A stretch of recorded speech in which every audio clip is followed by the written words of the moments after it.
Good evening and welcome. Tonight I'm going to be reading to you from this book called Tales from Old Ireland. And it's a collection of some retold stories from Old Ireland. There we go. This book is by Malachi Doyle and it's beautifully illustrated by Niamh Sharkey. So let me show you which ones I'm going to read to you tonight. Oh, and also what makes this delicious library dust jacket sound. Yeah, the best sound. So I'm going to read to you. I read through them all, and I'm just going to do like the most relaxing ones. So I'm going to read to you Fair, Brown and Trembling, an Irish classic. You'll probably recognize it. Lismore and the Fairies. I'll read you The Soul Cages, because I've never heard of this story before I read it, and it was cute. And then I'm going to read to you about Uiscin in Tirnanog. So, this one is like a staple, The Children of Lear, but it's really sad, so we're going to skip it tonight and go on to Fair, Brown and Trembling. Here it is. And again, you'll probably recognize the plot of the story, as it's a plot that appears in like almost every culture around the world. Here we go. Fair, Brown, and Trembling. A long time ago, before you were born, or your grandmother was born, or your great-great-grandmother before her, there was a king in Tir Conaill, and he had 3 daughters, Fair, Brown, and Trembling. Fair and Brown had new dresses whenever they wished and went to church every Sunday. But Trembling, the youngest, was kept at home to clean and cook. Her sisters wouldn't let her out of the house at all, for she was by far the most beautiful of the 3, and they were afraid she might marry first. This went on for 7 long years, and at the end of the 7th year, the son of the king of Romagna began to show an interest in the eldest sister. One Sunday morning, after Fair and Brown had gone to Mass, the old henwife came into the kitchen. "You ought to be in church, girl," she said to Trembling, "instead of working here at home." "How can I go?" answered Trembling. "My clothes are in rags, and if my sisters saw me, they'd kill me for leaving the house."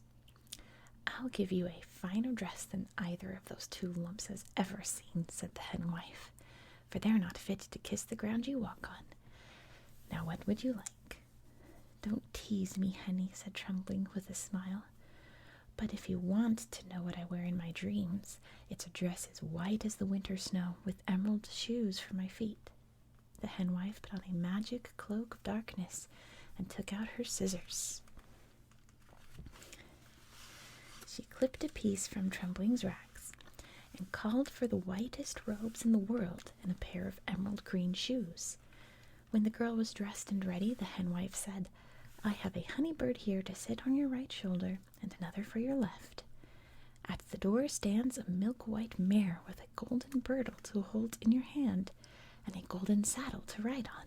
Trembling sat on the golden saddle, and when she was ready to ride, the henwife said, "Whatever you do, dear, don't go inside the door of the church, and the minute they rise at the end of Mass, fly away as fast as the mare will carry you."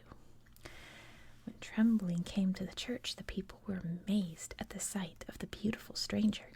They were pushing and shoving to get a better view, and when Trembling galloped away at the end, they ran after her. But there was no good in the chasing, for she outstripped the wind before and the wind behind, and she was away before man or beast could draw near.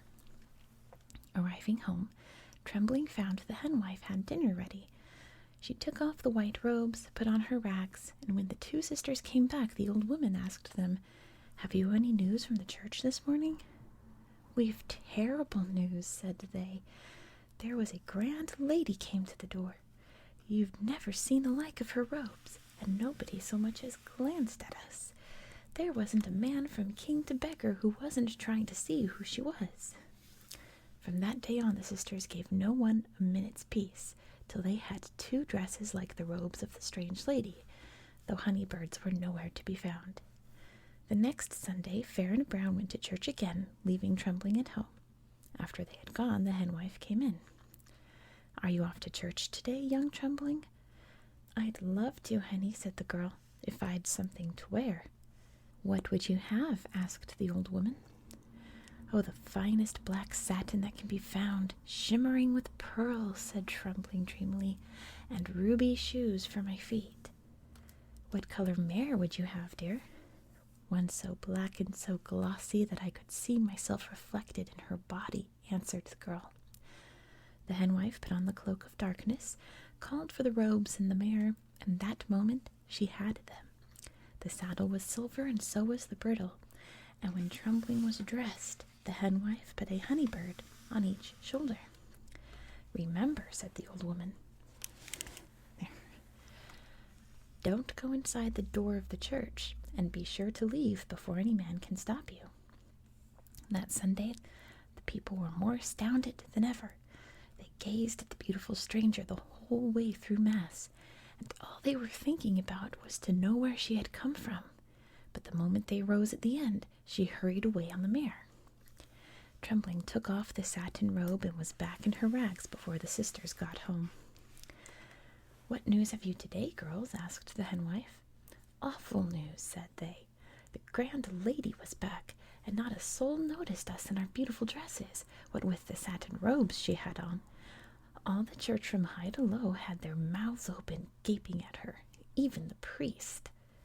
The two sisters didn't rest until they had dresses as close to the stranger's robes as they could find, but there weren't a patch on them, to tell you the truth, for the likes of those could never be found in Ireland. Sorry, it's hard to read Irish sentences in my accent. I can kind of do an Irish accent, but we're not gonna go there. So when the third Sunday came, Fair and Brown went to church dressed all in black. They left Trembling at home to work in the kitchen and told her to be sure and have dinner ready when they got back. As soon as they were out of sight, the henwife came in. "Well, dear, are you off to Mass?" said she. "I would if I'd a new dress, Henny," smiled Trembling. "I'll get you any dress you want," said the henwife. "What would you like?" "Oh, I've been thinking about that," said Trembling, laughing. "I'd like a gown as red as a rose from the waist down, and white as snow from the waist up. I'll have a cape of green on my shoulders, a hat of red, white, and green feathers on my head, and shoes for my feet with the toes red, the middle white, and the back green." "You'll be a sight for sore eyes," said the henwife, throwing on the cloak of darkness and producing the clothes. When Trembling was dressed, the henwife put the honey birds on her shoulders. She placed the hat on her head, clipped a few hairs from one lock and a few hairs from another, and at once clouds of the most beautiful golden hair flowed down over Trembling's shoulders. "And what kind of mare would you like?" asked the henwife. "White," said Trembling happily, "with blue and gold diamonds all over its body, and a gold saddle and bridle." The mare stood by the door with the skylark sitting between her ears. The bird began to sing as soon as Trembling was in the saddle, and never stopped till she came home from church. The fame of the beautiful lady had gone out through the world, and all the princes and great men came to church that Sunday, each one hoping to take her home with him after Mass. The son of the king of Amania forgot all about the eldest sister, and stayed outside to catch the strange lady before she hurried away. As soon as the people were rising up at the end of Mass, Trembling ran to the glittering mare, sprang into the golden saddle, and was away. But the Prince of Omania was at her side and holding onto her leg. He ran with the mare for 30 strides and never let go, until the shoe was pulled from Trembling's foot. "What's the matter, dear?" said the henwife, seeing the girl return with tears streaming down her face. "I lost one of your pretty shoes, Henny," she sobbed. "Oh, never mind about that," said the henwife, drying Trembling's tears. "You may be glad of the loss before long." Trembling gave up her clothes and went to work. When the sisters came, the henwife asked, "Any news from the church?" "The worst news possible," said they. "The strange lady was back in even richer array than before. On herself and her horse were the finest colors of the world, and between the mare's ears was a bird which never stopped singing from the time she arrived to the time she left. She's the most beautiful woman Ireland's ever seen, and nobody takes a blind bit of notice to us anymore. Well, the son of the king of Amania was madly in love by now, and it wasn't with the eldest sister. I shall have that beautiful lady as my wife if it's the last thing I do, he said to the other king's sons. You'll need more than a shoe off her foot, said they, and you'll have to fight for her as every one of us wants her to. When I find the one whose shoe this is, cried the prince, I'll fight for her tooth and nail, for she'll marry no one but me. So all the king's sons followed Amania as he traveled the length and breadth of Ireland to find the lady whose foot would fit the red, white, and green shoe. North, south, east, and west they went, and there wasn't a house in the kingdom they didn't search.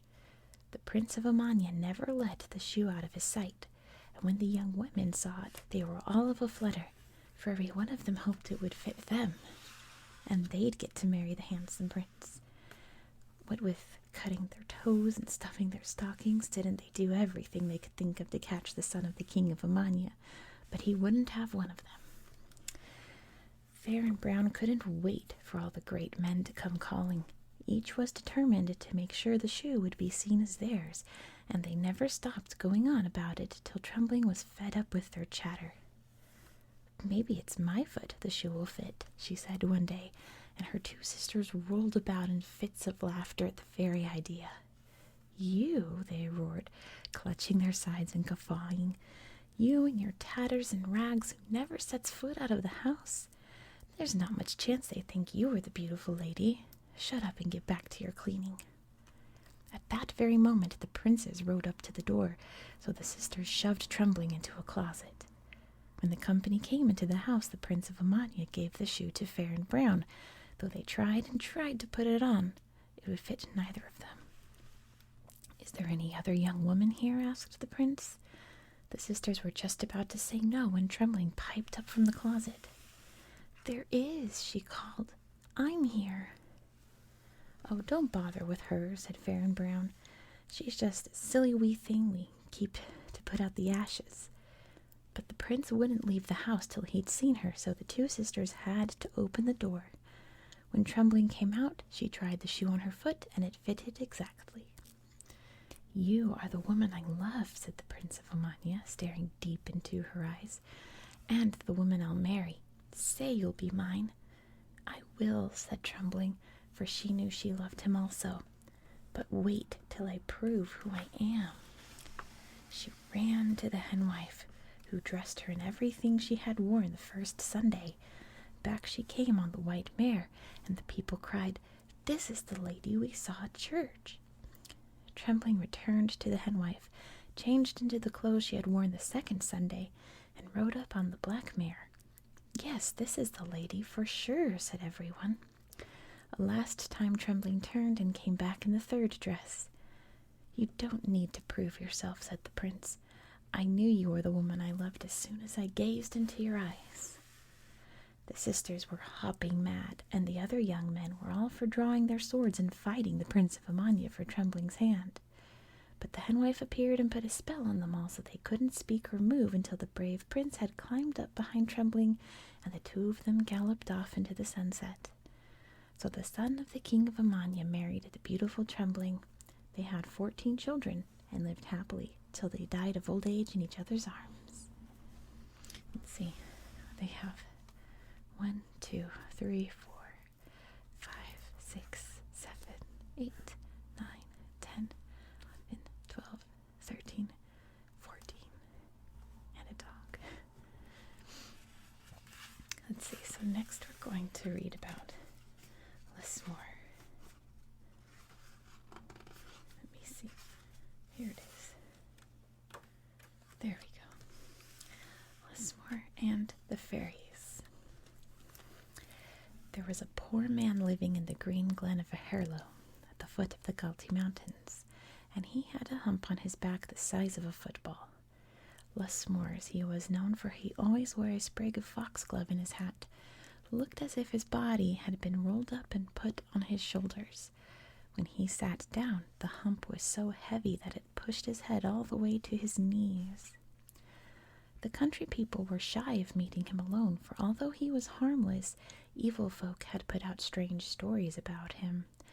Some said he was a changeling, a child of the fairies, and others said he must be in league with the devil, which was a terrible lie, for you'd have to cross 7 counties to meet a kinder man.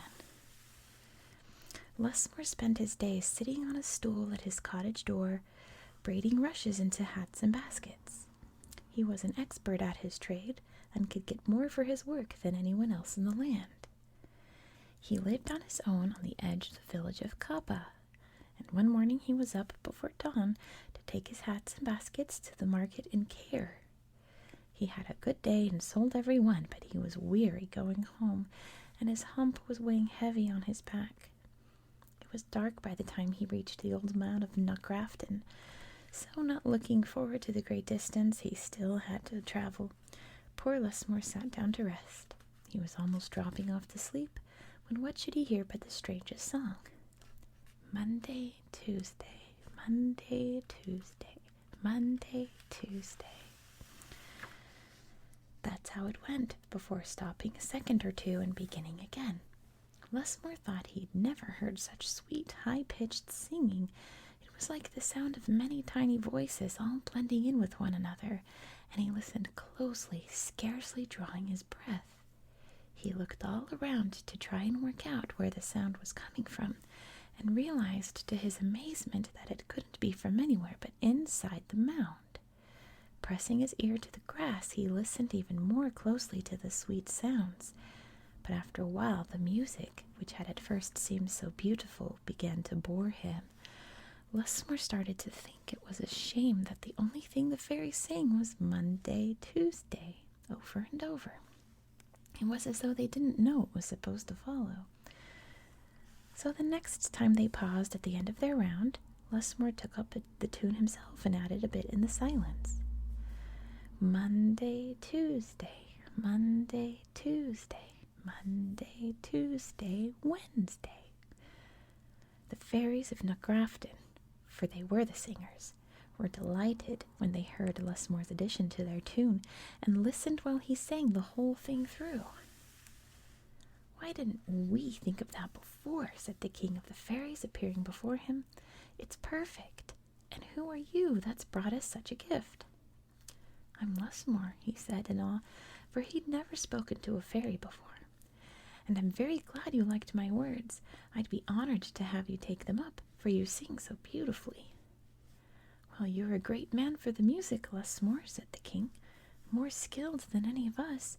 Would you come down to meet the rest of my people? For I'm sure they'd all like to thank you for themselves."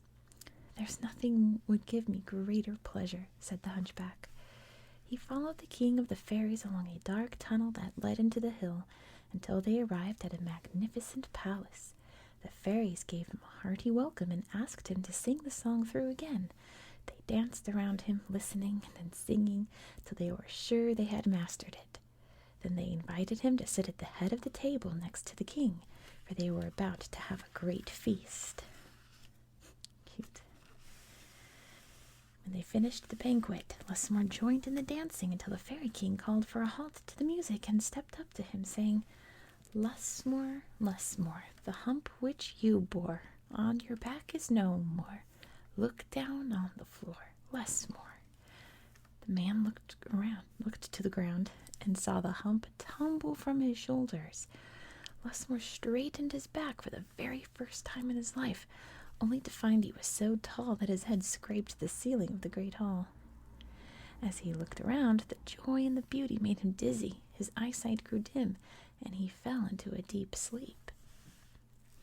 He awoke to broad daylight. The sun was shining, the birds were singing, and he found himself at the foot of the mound of Ncraftin, with the cows and sheep grazing all around. The first thing Lusmore did was to feel for his hump to see if he'd only been dreaming, but sure enough, it was gone.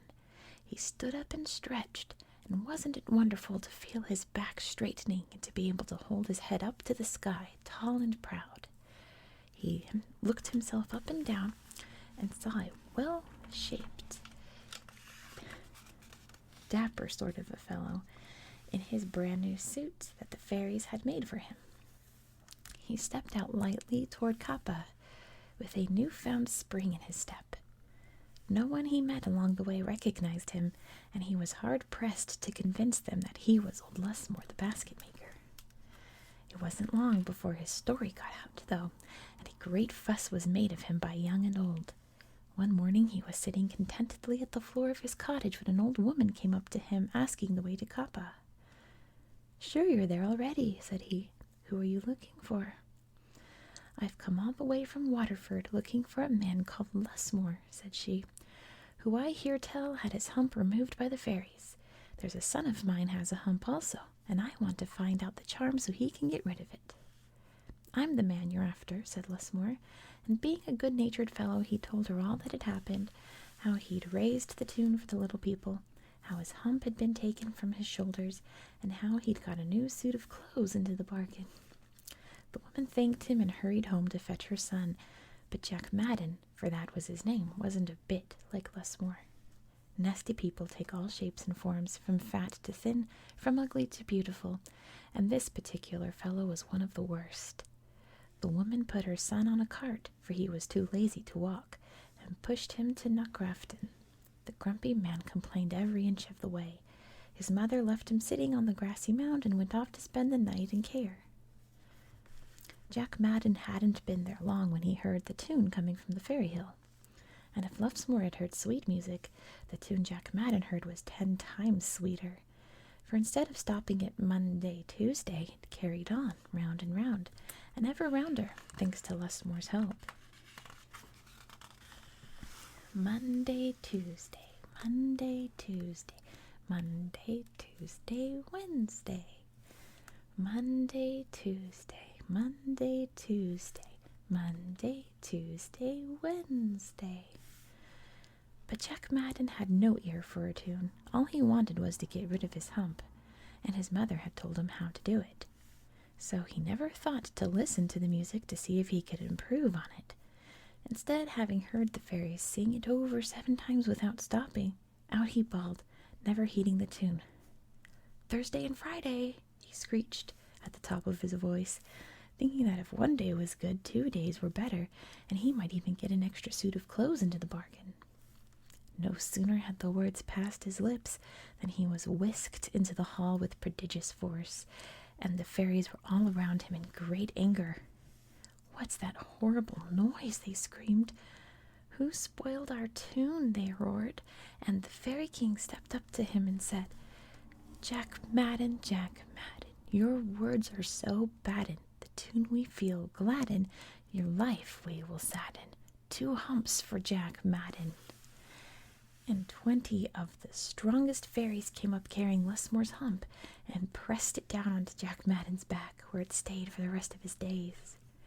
They put Jack Madden out of their castle into the pitch-dark night, and in the morning his mother found him at the foot of the mound, with a hump twice the size it was the day before. "What happened, Jack?" she asked, but he wouldn't tell, for fear the little people might put a 3rd hump on his back. She put him in the cart and wheeled him home to Waterford. Everyone said that's the sort of thing that happens if you don't pay proper respect to the fairies. And they're right. I like that story. Let's move on to... This next story was way too long. That's too much to read. We'll be here all night. So we're going to read about the soul cages. Here's another Jack in this story, don't get confused. Jack Doherty was a fisherman. He lived in Dumbek Bay, on the coast of County Clare, with his wife, Biddy, in the house that his father and grandfather had lived in before him. People used to wonder why the Dohertys stayed there, among the huge shattered rocks with only the seals and the seagulls for neighbors, but they had their reasons. The cottage was sheltered, and there was a neat little inlet close by where a boat could lie snug as a puffin in a nest. But a ledge of sunken rocks ran out to sea on cold winter nights when a westerly wind drove the Atlantic Ocean onto the coast. Many a ship went to pieces out on those rocks. The riches that washed ashore, fine bales of cotton and tobacco, barrels of wine and puncheons of rum, casks of brandy and kegs of gin, You can see why Dumpig Bay was a good enough place for the Dohertys. Not that Jack and Biddy didn't do their best for any poor sailor that made it to land. More than once Jack put out on his little curragh, breasting the billows like a gannet, to lend a hand to bring the men from a wreck. But when the ship was gone to pieces and the crew was all lost, who could blame Jack for collecting what he found? So they lived a comfortable enough life, what with a constant supply of fish, and everything they needed from trading with the richest houses in Ireland. But there was one thing Jack wanted more than anything else, and that was to meet a merrow. Now, merrows are the men who live under the sea, and it is said that if you meet one, it will bring you great luck. The coast of County Clare and the waters around Dumpig Bay in particular were full of them, and often Jack thought he had seen one in the mist, moving along the face of the water. These pages are hard to turn. Moving along the water. Okay. But it was always gone by the time he got close. It annoyed Jack that his grandfather had met them often, yet he never caught a clear view of one himself. But if you try anything for long enough, the chances are you will manage it at last, and so it was with Jack. One day, when he had strolled a little farther than usual along the coast to the north, he spotted a merrow. It was stretched on a rock a little way out to sea, with a cocked hat in his hand.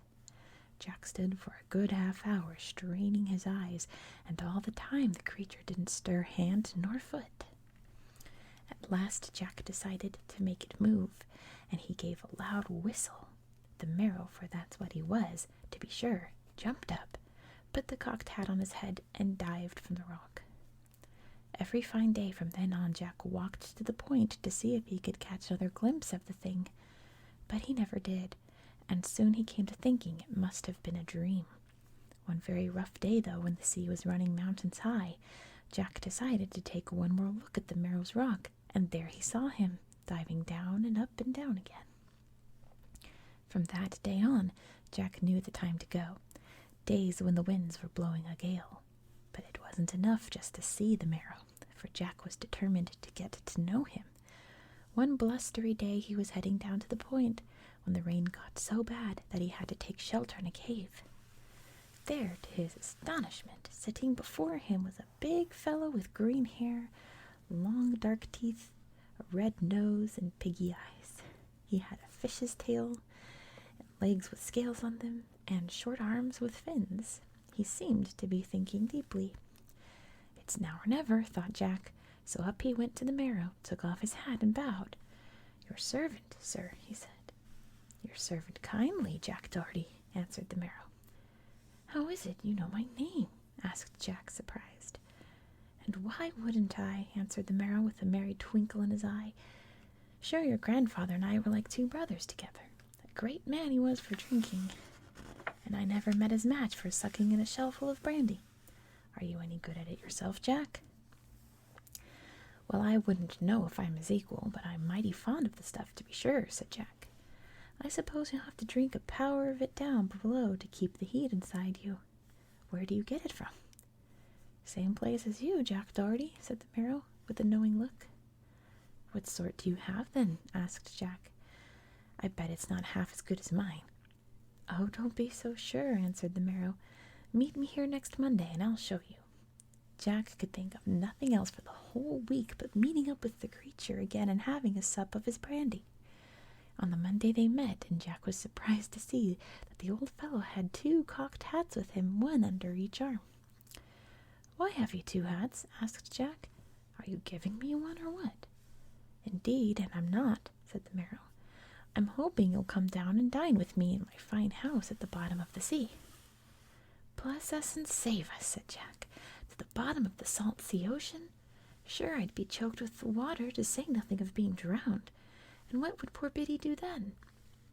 "Stop your complaining, Jack Doherty," said the merrow. "Many's the time your grandfather put that same hat on his head and dived down boldly after me. And many's the fine dinner and shellful of brandy he and I had there. Are you coming or not? For it's the only time I'll ask you." "I'll be no worse a man than my grandfather," said Jack, finding his courage at last. "Lead the way, sir." They left the cave and swam to the rock, where they climbed up out of the water. "Put this hat on your head," said the Merrow. "Take a hold of my tail, and you'll see what you'll see." In he dashed, and in dashed Jack after him. Down and down they went until Jack thought they'd never reach the bottom. It was terribly wet and ferociously cold, and Jack was wishing he was safe and warm at home by the fire rather than miles below the Atlantic Ocean. But he held hard to the Merrow's tail, slippery as it was, and at last, much to his surprise, found himself on a dry sandy plain at the bottom of the sea, outside a fine house, neatly roofed with oyster shells. There it is. "Welcome to my home," said the Merrow. Jack could hardly speak, out of breath as he was from traveling so fast through the water, never mind the wonder. He looked about him, and all he could see were great weeds growing out of the sand, like trees, and crabs and lobsters walking about. Overhead was the sea for the sky, and fishes like birds swimming about in it. "I'm neither choked nor drowned," said Jack with a grin, when he'd got his breath back. "Who in the world would have thought of finding such a fine place all the way down here?" "Sure, and what did I tell you, Jack Doherty?" said the Merrow. "Now come inside, and we'll see what there is to eat." Into the house they went. There was a big kitchen, a young Merrow cooking up a meal, and a warm fire blazing in the hearth. "Come on, and I'll show you where I keep the brandy," said the Merrow. Opening a little door, he led Jack into a fine cellar, well stocked with kegs, hogsheads, and barrels. They chose what they wanted to drink and went back to the room to find dinner laid. The choicest of fish they had that day, turbot and sturgeon, lobster and sole, oysters and herring. Jack ate and drank until he could fit no more in.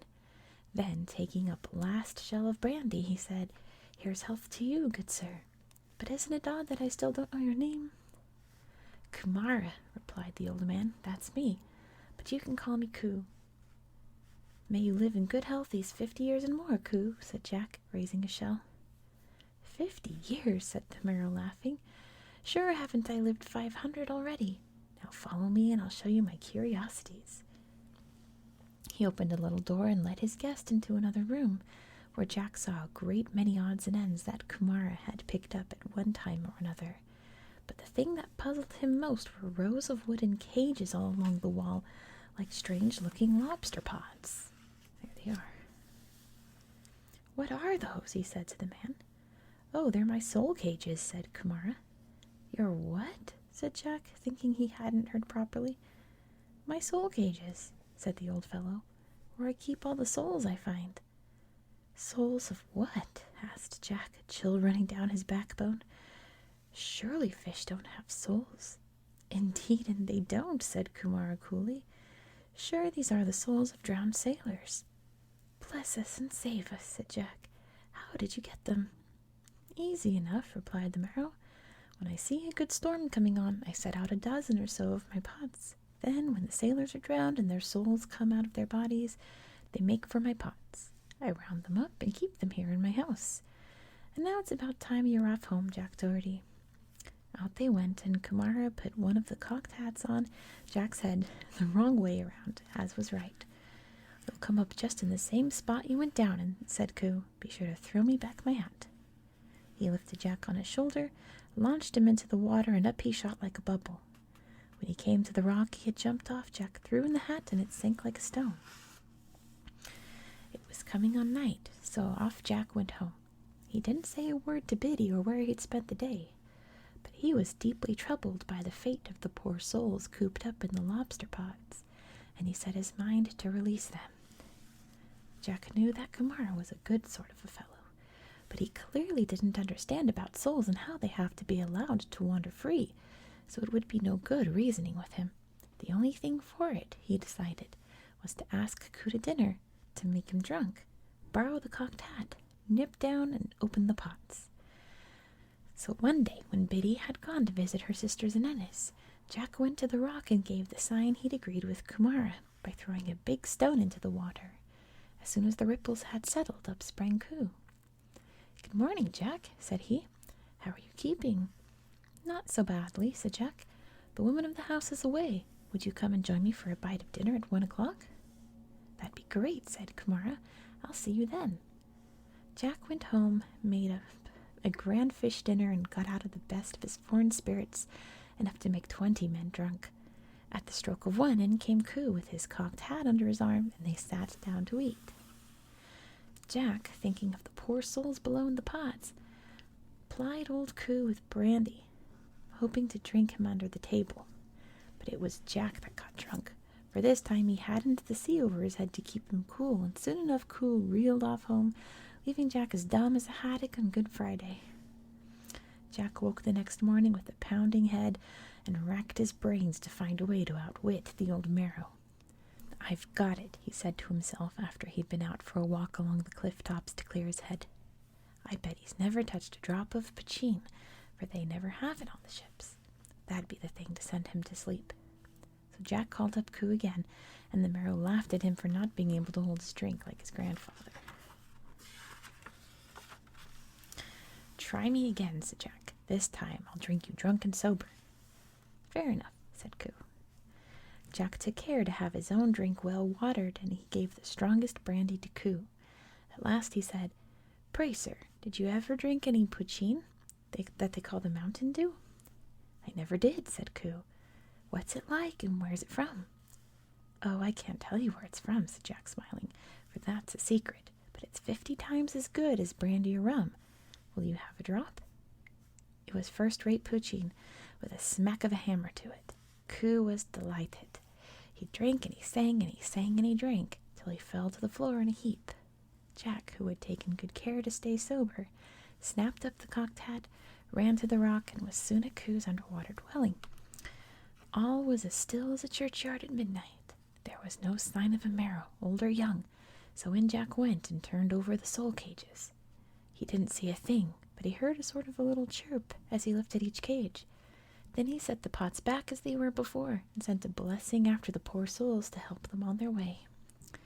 Jack put on the hat the wrong way, as was right, but when he got out of the house and found the water so high over his head that he wasn't able to get into it, he couldn't find a ladder or rock, but at last a big cod happened to put down his tail.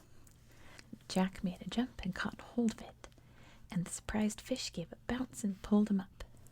As soon as the hat touched the water, up Jack shot like a cork. He got to the rock in no time, and hurried home, rejoicing in the good deed he had done. Meanwhile, there was a fine fuss at home, for no sooner had Jack left to open the soul cages than Biddy had returned from her sister's. She saw the dirty dishes all over the house, the empty bottle of poteen on its side, and she was all for yelling and screaming at Jack for getting drunk and leaving the place in such a mess, when she heard a terrible grunt from under the table. Looking down, she saw Kumara. "Jesus, Mary, and Joseph, protect me," said she. "My husband's turned himself into a right beast in my absence." She rushed out of the house and was running around like a mad thing when she heard the sound of Jack coming along the way, singing a merry tune. "Oh, my Jack, she cried, flinging her arms around him. "I thought you turned into some sort of wild creature." Jack knew what had happened, of course, and he told her the whole story.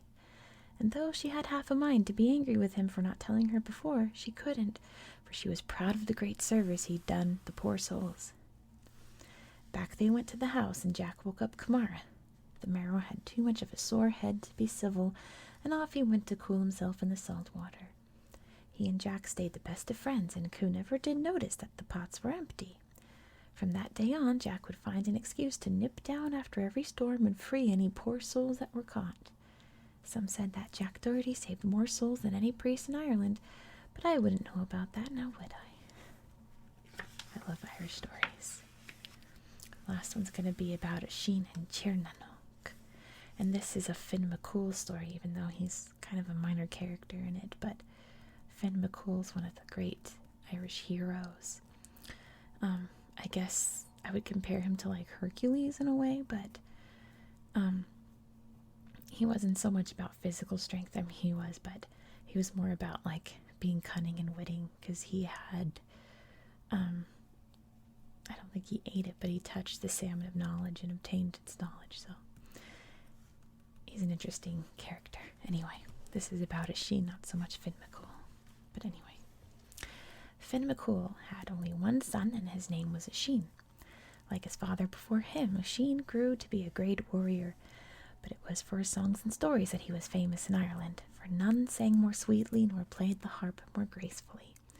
The main reason, though, that Oisin would be remembered is because it was he, alone of all mortal men, who went to Tirnanoke, the land of eternal youth, and returned to tell the tale.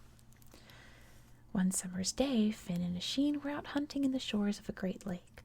Suddenly, a beautiful maiden appeared before them, riding a snow-white horse. Her dress of silk was spangled with stars, and her hair was the color of gold, and on her head she wore the crown of a princess. As she drew near, the maiden spoke. "So I found you at last, Finn McCool," said she. "I've traveled the world to meet you." "What is your name, young woman?" asked Finn. "And where are you from?" "I am Neve of the golden hair," replied the princess, "and I have come from Tirnanoke, where my father is king." "Welcome to Erin, Princess Neve," said Finn. "But why have you traveled all this way to find me?" "For the love of your son, Oisin," replied the maiden. "Much have I heard of his strength and his courage, and more have I heard of his stories and songs." Neve turned to Oisin. "Will you not return with me, my love? My land is fair above all others, and there we shall live forever young and happy." And Oisin, who had been silent all this time, said, "I will go with you even to the ends of the earth, Neve. For the moment I laid eyes on you, I almost died with love." Oisin kissed his father on the cheek and said goodbye, but Finn wept. "I am sad that you are leaving, my son," he said, "for I fear we'll never meet again." Oisin tried to comfort his father by promising to return, but Finn would have none of it. The young man then mounted the fairy horse behind Neve, and they rode off toward the sea. When they reached the shore, the horse neighed 3 times and leapt forward. The waves opened before them and closed behind them, and they rode so fast that they overtook the wind itself. After a while, the sky darkened, the wind grew stronger, the waves rose high around them, thunder rolled, and lightning flashed across the sky. But the white horse rode on through the storm until at last the sun was shining once more, and Oisin saw that they were nearing the shores of the fair country. Golden yellow was the sand, freshly green the grass, and tall straight trees pointed up to the clear blue sky. There were hills and plains and flashing streams, and in the distance Oisin could make out a palace set with jewels all glittering in the sunlight. "Where are we?" asked Oisin, "for I've never seen a land as wonderful as this." "This is Tirnanoke," Neve replied, "and that's the palace of the king, my father. I know you'll be happy here, Oisin." As Neve and Oisin climbed down from the fairy horse, a great crowd of people came toward them. Joyfully they were led to the palace where the king and queen were waiting. "1,000 welcomes to the land of youth, Oisin, son of Finn," said the king. "The fame of your courage and your songs has traveled before you, and I am pleased to have you here with us, where you shall live forever, young and happy." Then Oisin was filled with gladness, and he and the fair princess were wed. Afterward there was a great feast, and although Oisin had seen many a feast from Erin, there had never been one like this. For 300 years Oisin and Neve lived happily in the palace in the City of Youth. Though to Oisin it felt no more than 3, for a year seemed but a day in Tirnanoke. They swam in warm lakes, raced their horses on the sand, and spent long balmy nights in each other's arms. If there was anything Oisin wished for, it appeared before him, and sweet music such as no mortal had ever heard wafted on the breeze. But with everything so beautiful, and no one thing more lovely than another, Oisin felt no wish to sing or to play his harp. Sometimes he would long to go hunting, and often he would sigh when he thought of his father and the friends he had left behind in the land of Erin. But he didn't say anything to Neve, for fear he would sound ungrateful. Then one day he could stand it no more. "Hasn't your father any enemies I could fight?" he asked her, "or wrongs I could put to right? I'm a warrior, and I miss putting my sword to good use." So Neve told him of a beautiful princess in the land of Virtue, which lay next to the land of Youth. The princess had been captured by a fierce giant, Fovor of the Mighty Blows. He was holding her prisoner in the hope that she would consent to marry him, but she had refused. The young princess was waiting for a knight to come and release her, but no one in Tirnanog, nor the land of virtue, was brave enough to do so. There he is, a giant.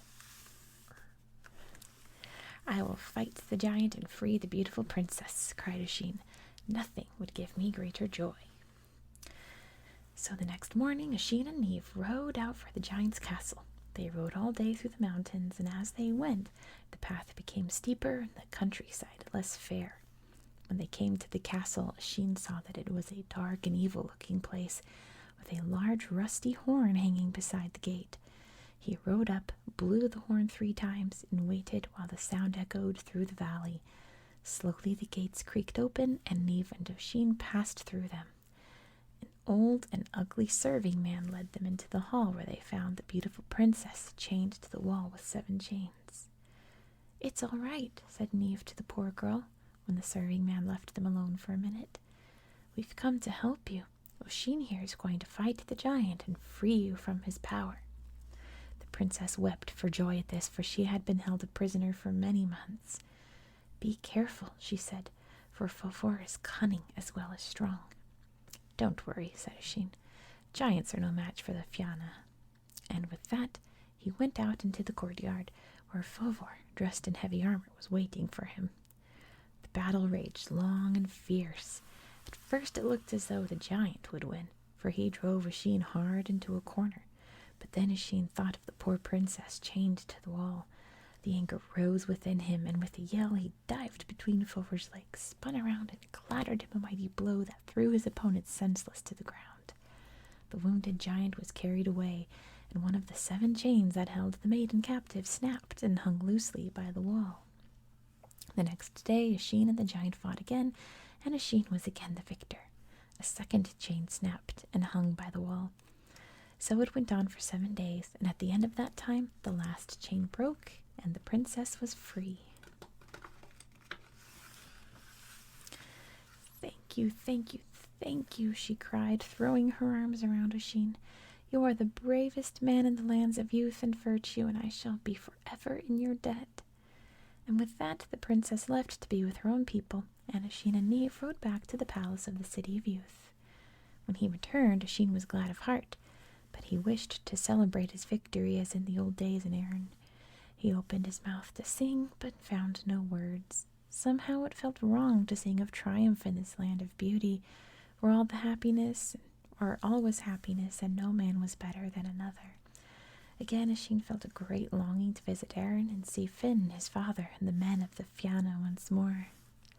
So Oisin spoke to his wife, saying, "Niamh, my love, my heart is sore with desire to visit Erin. I pray you to let me return for a short time, for I promised my father that I would visit him one day, and I wish to sing to my people of the wonders of Tirnanog." A chill ran through Niamh's heart when she heard these words, and she held Oisin tightly and tried to persuade him to change his mind. But at length she saw that her husband would always be unhappy if she did not let him go, so she agreed.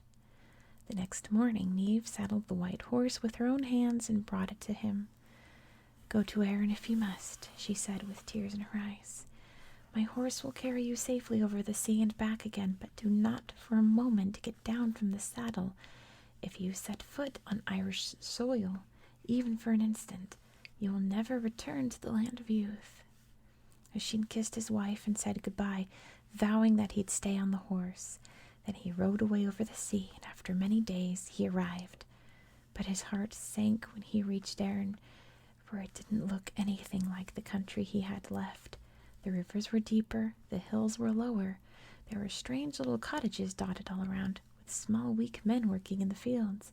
And when he came to the hill of Tara, where Finn's castle had once stood, all had changed. The hill rose up as before, but the castle was in ruins, already half buried by weeds and briars. Oisin was filled with sadness, for he could not understand what had happened to his land and his people.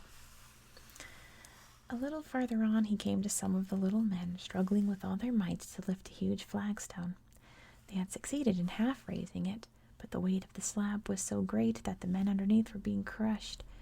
"Help, help," they cried when they saw the mighty Oisin riding near. Oisin couldn't believe that so many men were powerless to move a single stone. "You're not the Fianna for sure," said he, laughing. He leaned over in his saddle, and taking the full weight of the flagstone in his hands, he raised it and flung it away, freeing the men beneath. But the next moment the men's cries of relief turned to shouts of fear, for Oisin's effort had been so great that the golden belt around his horse's stomach had snapped, pulling him out of the saddle. As he hit the ground, Neve's warning screamed in his ears, but it was too late. The great white horse vanished as mist before the midday sun, and the men watched in horror as the tall young warrior's powerful body withered and shrank, and his skin sagged into wrinkles and folds. Instead of a handsome knight, they saw only a blind old man, bent with the weight of many hundreds of years, lying helpless at their feet. Running to help him, they asked him who and what he was, but when he told them he was Oisin, son of Finn, they laughed and said, "You must be mad, old man.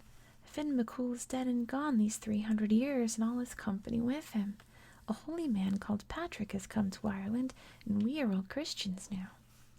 So they took him to St. Patrick, who listened to Oisin and treated him kindly, for he could see that the old man had not long to live in this world. Oisin told Patrick the tales of Finn and the Fianna for the very last time, and the saint listened with wonder. He asked his monks to write them down so they might not be forgotten. They put them into a beautiful book with drawings on every page, and the final story was the tale of Oisin and Tirnanoke. So put a sod in the fire, give an apple to the child, and pour a drink for the storyteller. That's how every bard would end their story.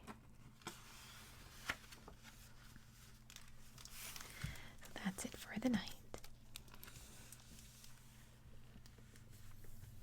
Thank you so much for watching. I hope you found this video relaxing and maybe you learned something about Old Ireland tonight. Thanks again, and have a very good